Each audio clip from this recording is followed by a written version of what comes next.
Daily. Taste the Daily. Thiru Kumararaja sir, நிகழ்ச்சிக்கு வரவேற்கிறோம். வணக்கம். சட்டசபை இந்த 4 நாட்கள் நடந்த சட்டப்பேரவையில் முதல் நாள் கரூர் சம்பவத்துக்கு கையில் கருப்பு பட்டை அணிஞ்சு வந்து எதிர்ப்பு தெரிவித்தாங்க. அதுக்கப்புறம் நேற்று கிட்னிகள் ஜாக்கிரதை அப்படின்ற ஒரு வாசகம் பொருந்தி வந்தாங்க.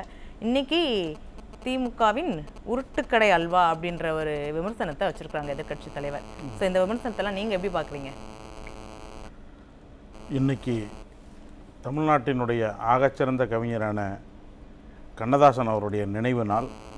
அவருக்கு புகழஞ்சலி.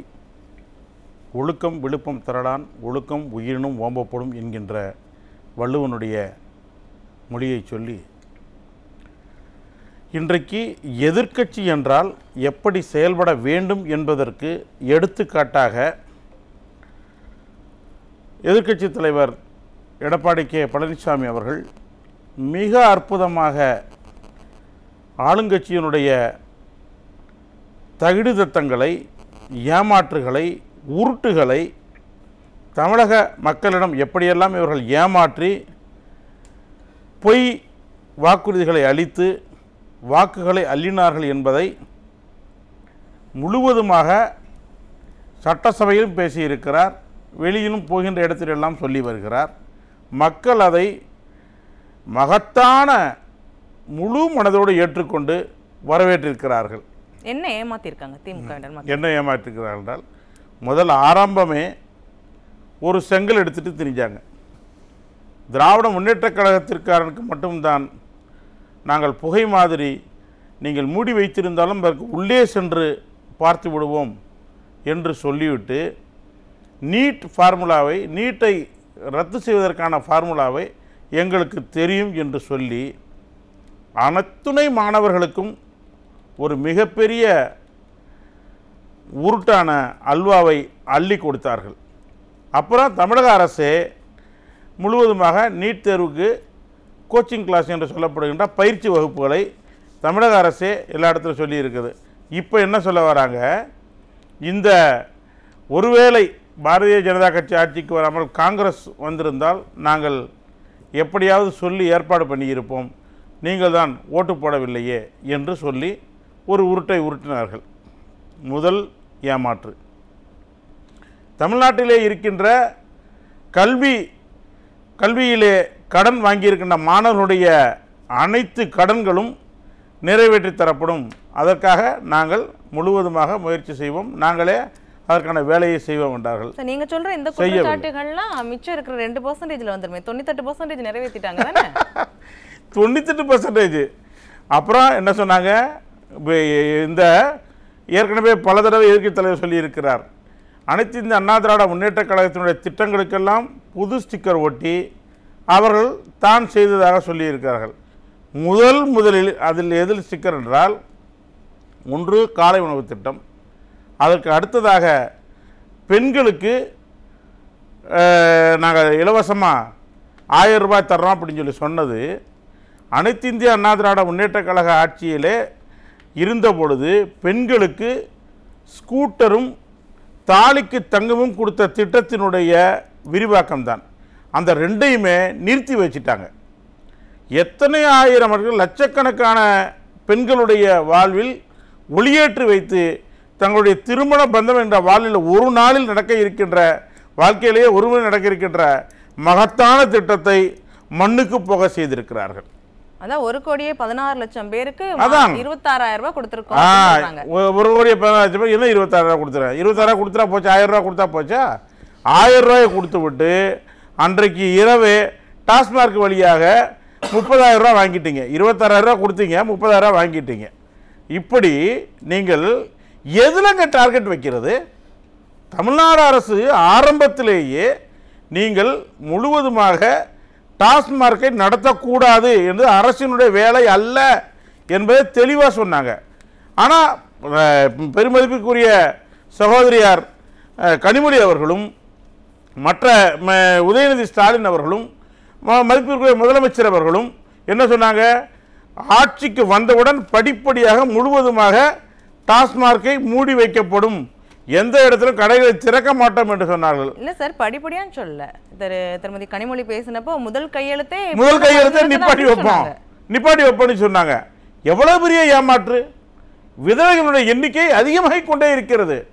பாட்டாளி மக்கள் கட்சியினுடைய நிறுவனராக இருக்கின்ற ராமதாஸ் அவர்கள் தமிழ்நாட்டிலே திராவிட முன்னேற்ற கழகம் செய்கின்ற மிகப்பெரிய மக்களுக்கு எதிரான ஒரு நிலை என்றால் இந்த டாஸ்மார்க்கை மூடுவதுதான். அதற்காக எதை வேண்டுமானாலும் நான் செய்வதற்கு தயாராக இருக்கிறேன், டாஸ்மார்க்கை மட்டும் மூடுங்கள் என்று கேட்டுக்கொண்டிருக்கிறார். செய்திருக்கிறார்களா? மருத்துவமனையில விஷம் கூட தான் விற்கிறாங்க, வாங்கி குடிக்கிறீங்களா, ஏன் மது வாங்கி குடிக்கிறீங்க அப்படின்னு கேட்கறாங்க. அது மக்கள் மேலதான் தப்பு இல்ல. அரசு அப்ப யாரு? வெல்ஃபேர் அரசா அல்லது மக்களுக்கான இது பண்ணி சொல்லலாம். நீங்க கவர்மெண்ட் பேசுறதுக்கு இன்னைக்கு தோதா இருக்குது. விஷம் கூட விற்கிறாங்க, அதில் வாங்கி கொடுப்பீங்களா அப்படின்னு சொல்றீங்களா? விஷத்தை தான் நீங்க கொடுக்குறீங்க, விஷத்தை தான் வித்துட்டு இருக்கிறீங்க. 50,000 கோடி ரூபாய்களை நீங்கள் ரெக்கமெண்ட் பண்றீங்க. 48,000 கோடி ரூபாய் இந்த வருஷம் ஆயிருக்குன்னா, இல்ல அடுத்த வருஷம் 50,000 கோடி ரூபாய், தீபாவளிக்கு 3.5 கோடி ரூபாய் ஒரு நாள்ல வித்திருக்குது அப்படின்னா, இல்ல 4 கோடி ரூபாய், பொங்கலுக்கு 4 கோடி வித்திருக்குதுன்னா 5 கோடி ஆக்கு சொல்றாங்களே. விஷத்தை தான் கொடுத்துட்டு இருக்கீங்க. முதல்வர்கள் அப்படி பேசுவார்கள் அல்லது அவர் சம்பந்தப்பட்டவர்கள் பேசுவார்களே ஆனால், நாங்கள் விஷத்தை கூட விற்கிறார்கள், நீங்கள் வாங்கி குடிக்கிறீர்கள் என்று கேள்வி ஏற்படுனால், அரசு விஷத்தை தான் விற்றுக் கொண்டிருக்கிறது. அதில் எந்த விதமான மாற்றமும் இல்லை. இது வந்து விழிப்புணர்வு ஏற்படுத்த வேண்டிய ஒன்று. நீங்க ஃபர்ஸ்ட் ஆரம்பத்தில் பேசினப்போ சொன்னீங்க இந்த மாதிரி எதிர்க்கட்சி தலைவர் நிறைய விஷயங்களை முன்னெடுத்து இருக்காங்க அப்படின்னு. இந்த மாதிரி எதிர்க்கட்சி தலைவரோட குற்றச்சாட்டுகளால திமுக எந்த மாதிரியான மனநிலையில் இருக்கிறாங்க? திமுகவுடைய அவர்கள் எப்படியாவது ஈஸியாக ஒரு உருட்டி விட்டு மீண்டும் புதியதாக ஏதாவது ஏமாற்று வழிகளை கண்டுபிடித்து புதியதாக ஒரு வாக்குறுதி அள்ளி வழங்கிவிட்டு எப்படியாவது மீண்டும் இந்த மக்களை ஏமாற்றி ஆட்சிக்கு வந்துவிடலாம் என்று மனப்பால் குடித்து கொண்டிருந்தார்கள். ஆனால் எதிர்க்கட்சி தலைவருடைய இந்த மகத்தான சுற்றுப்பயணமும் இவர்களை திராவிட முன்னேற்ற கழகத்தை அம்பலப்படுத்துகின்ற இந்த அவருடைய உன்னத பணியும் சட்டசபையிலே ரெக்கார்டிகள் என்று சொல்லப்படுகின்ற பதிவு செய்திருக்கின்ற அனைத்து பேச்சுக்களும் திராவிட முன்னேற்ற கழகத்தை நடுநடுங்க வைத்திருக்கிறது. அவ்வளவு ஈஸி அல்ல. ஈஸி மட்டுமல்ல, மொத்தத்திலேயே திராவிட முன்னேற்ற கழகம் ஆட்சிக்கு வர முடியாது என்பதை தெல்ல தெளிவாக மக்களுடைய கோபத்தின் மூலமாக காட்டியிருக்கிறார்கள். நான் ஒரு ரிட் பெட்டிஷனே போட்டேங்க. சாராயத்தில் குடிச்சு இறந்து போனவர்களுக்கு ரூபாய் 10 லட்சத்தை அள்ளி கொடுத்தது, அதில் சாராயம் விற்ற ஒரு நபருக்கு 10 லட்சம் ரூபாய் கொடுத்தது திராவிட முன்னேற்ற கழகத்தினுடைய தமிழக அரசு. இந்த மாதிரியான கொடுங்கோன்மை எங்காவது நடந்திருக்கிறதா? எப்பயாவது நடந்திருக்கிறதா? அதுக்கப்புறம் என்ன சொல்றாங்க? 10 லட்சம் ரூபாய் கொடுத்துருக்கோம் அப்படின்னா 10 லட்சம் யாருக்கு கொடுத்த? தவறு என்று சட்டத்தால் அங்கீகரிக்கப்பட்ட விஷயத்தை செய்கின்ற ஒரு நபருக்கு அரசு 10 லட்சம் ரூபாய் கொடுக்குது என்றால், இன்றைக்கு கரூரில் ஏற்பட்ட துயர சம்பவத்திற்கு 10 லட்சம் கொடுத்துருக்கீங்க, ஏற்றுக்கிறோம். ஆனால் சாராயம் என்கின்ற விஷத்தை நீங்களே சொல்றீங்களே, விஷத்தை வாங்கி குடிச்சவனுக்கு நீ விஷம் வாங்கி குடிச்சது சரிதான், தமிழக அரசு அதை ஏற்றுக்கொள்கிறது என்கின்று சொல்லிவிட்டு 10 லட்சம் ரூபாய் கொடுத்தார்களே. ஆனால் மக்கள் எதால் உங்களை ஏற்றுக்கொள்வார்கள்? எதை வைத்து ஏற்றுக்கொள்வார்கள்? மக்கள் மிக மோசமான மிக மிக மிக மிக மோசமான நிலையிலே அவர்கள் இருக்கிறார்கள். தங்களுக்கு வாய்ப்பு வருகின்ற பொழுது திராவிட முன்னேற்ற கழகத்தினுடைய அரசை தூக்கி எறிவதற்கும் பின்னங்கால் பிடரையில் அடிபட அவர்களை அனுப்புவதற்கும் மக்கள் தயாராகி கொண்டிருக்கிறார்கள் என்பது வெள்ளிடை மலை. அது தெளிவாக தெரிகிறது. எதிர்க்கட்சி தலைவர் முழுவதுமாக தன்னை நிலைநிறுத்தி மக்களிடம் எடுத்து சென்று கொண்டிருக்கிறார். அதனால் தான் போகின்ற இடங்களில் எல்லாம் எதிர்க்கட்சி தலைவர் அவர்களுக்கு மிக அதிகமான கூட்டம் வருகிறது. எடுத்து சொல்றாங்க. ஆனா எதிர்க்கட்சி தலைவர் என்ன பேசுறாங்க அப்படின்றத கூட இவங்க மக்களுக்கு காமிக்க மாட்டேன்றாங்க அப்படின்னா இது பயம்னு எடுத்துக்கலாமா, இல்ல என்ன மாதிரியான வெளிப்பாடு இது? முழுவதுமாக அரசியல், முழு அரசியல். தன்னை எப்படி வீட்டுக்கு அனுப்புவதற்கான எல்லா வேலைகளையும் எதிர்க்கட்சி தலைவர் மக்களுடைய ஆதரவோடு செய்து கொண்டிருக்கிறாரோ அதை முழுவதுமாக மக்கள் ஏற்றுக்கொண்டு விட்டார்கள்.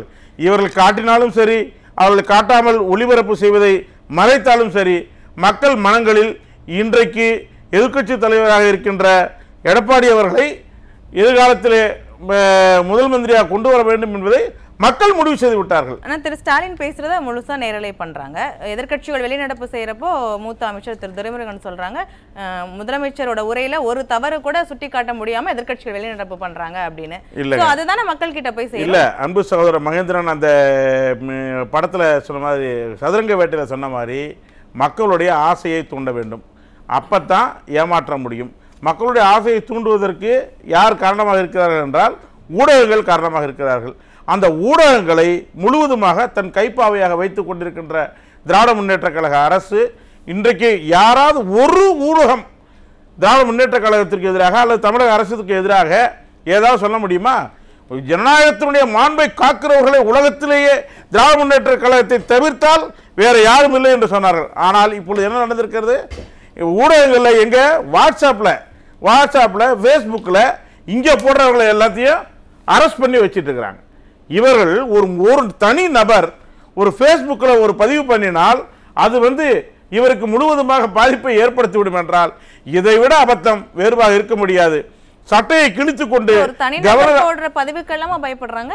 அதான் சொல்றேன், ஒரு தனி நபருங்க, ஏதாவது ஒரு குழு கூட கிடையாது, தனி நபர் பண்றாங்க. முதல்வர் எதிர்க்கட்சி சட்டையை கிழித்து கொண்டு போய் கவர்னர் ஆபீஸ்ல நின்னாரு. எதுக்காக நின்னாரு? சட்டசபையில் ஜனநாயகம் செத்து விட்டது, குரல் வலையை நிறுத்திக் கொண்டிருக்கிறார்கள் என்று சொன்னார்களே. அப்ப இந்த குரல் வலையை நிறுத்திக் கொண்டு ஒரு நபராக, அந்த தனிப்பட்ட நபராக முகநூலிலோ அல்லது வாட்ஸ்அப்பிலோ அல்லது சமூக ஊடகங்களில் போடுகின்ற பதிவு இவர்களை இவ்வளவு பெரிய விஷயத்தில் கொண்டு போய் இறக்குமானால் அவர்களை அரெஸ்ட் பண்ணி உள்ள வைக்கின்ற அளவிற்கு இவர்கள் இறங்குவார்களே. ஆனால் ஜனநாயகத்தினுடைய குரல் வலை நெருக்கப்படுகிறது என்பது தெல்ல தெளிவாக இருக்கிறது.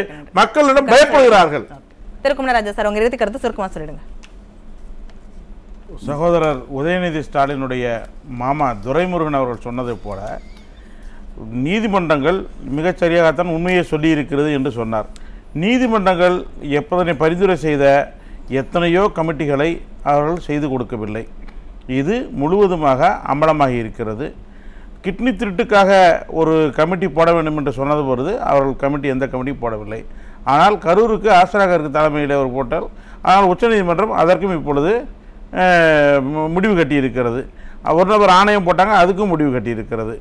அவர்களை திராவிட முன்னேற்ற கழகத்தை சிபிஐ எதற்கெடுத்தாலும் சிபிஐ கேட்கின்ற திராவிட முன்னேற்ற கழகம் இப்பொழுது சிபிஐ சொன்னாலே ஏதோ ஒரு அலர்ஜியாக மாறுகிறது. இப்போ மூத்த வழக்கறிஞர் வில்சன் அவர்கள் சொல்கிறார், சிபிஐ இந்த உத்தரவை ரத்து பண்ணுறதுக்கான வாய்ப்புகள் கூடுதலாக இருக்கிறது என்று சொல்கிறார்.